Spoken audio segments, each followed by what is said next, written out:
أرسلان تور. قناة الشباب المستهبل.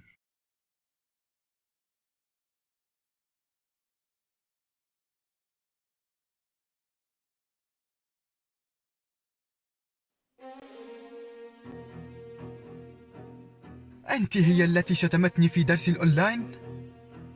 أستطيع تمييز زقزقة صوتك من بين 1000 طالبة. لماذا قلة الأدب هذه؟ صدقيني لم أكن أشتمك يا آنسة. كانت أختي الصغيرة بجانبي وشتمتها لكي تبتعد عني، ولكن نسيت المايك مشغل. العبيها على أبوك. أيعقل أن تقولي لأختك يا أم 4 عيون وأم كشة التبن الرمادي؟ نعم والله. ها؟ هل رأيت إنها لا تكذب؟ لقد قالت والله. قالت والله، لقد سمعتها. تارة تشتمينني وتارة أخرى تطلبين البيتزا، وعندما أسألك أين وظيفتك تقولين لقد نسيتها في المنزل. نسيتيها في المنزل؟ أين كنت تجلسين إذن؟ في المريخ؟ انظري إلي. انظري إلى عيني. لا تحدقي بي بهذه الوقاحة يا أم عيون الجربوع.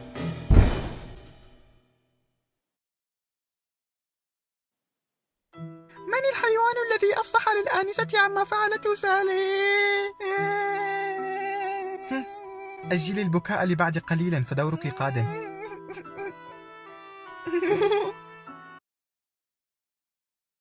أتعب ليلا نهارا لأحضر لكم الأوراق والوظائف وهذا هو جزائي؟ وما جزاء الإحسان إلا الإحسان؟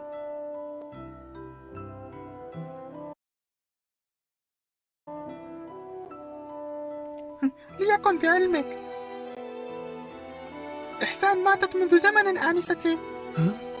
يا أم نص نصيص، والله لا أتكلم وافعلي بي ما شئت، لن أتحمل أكثر من هذا. تتعبين لأنك تعطين بعض الأوراق والوظائف من الكتاب لنحلها؟ ماذا نقول عن أنفسنا نحن الطلاب؟ لماذا تعاملوننا وكأننا حواسيب تعمل 24 ساعة؟ جالسين في المنزل؟ خذوا بعض التمارين. بما أنكم في المنزل حلوا كتاب الرياضيات من الصفحة 1 إلى الصفحة 100. وماذا بعد؟ وماذا بعد؟ يا وقحة، لا أستطيع النظر إلى وجهك المقرف. لو لم أنسى العصا في المنزل لكسرتها على رأسك. صلوا على النبي. أبوها لديه واسطة. لن أبقى دقيقة في هذه المدرسة. سأتزوج عند قدوم أول عريس لو كان من القرود الحمر، بلا دراسة بلا بطيخ.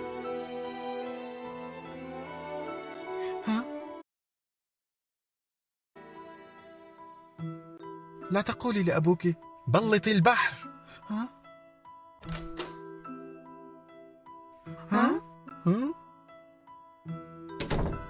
طمنينا. هل قالت شيئا عني؟ ستندمين والله. نصيحة، لا تفعلين مثلي وإلا ستطردين. والله ليس لي علاقة، هم قالوا لي أن أفعل هذا. لا تخافي عزيزتي، لقد نست العصا في المنزل.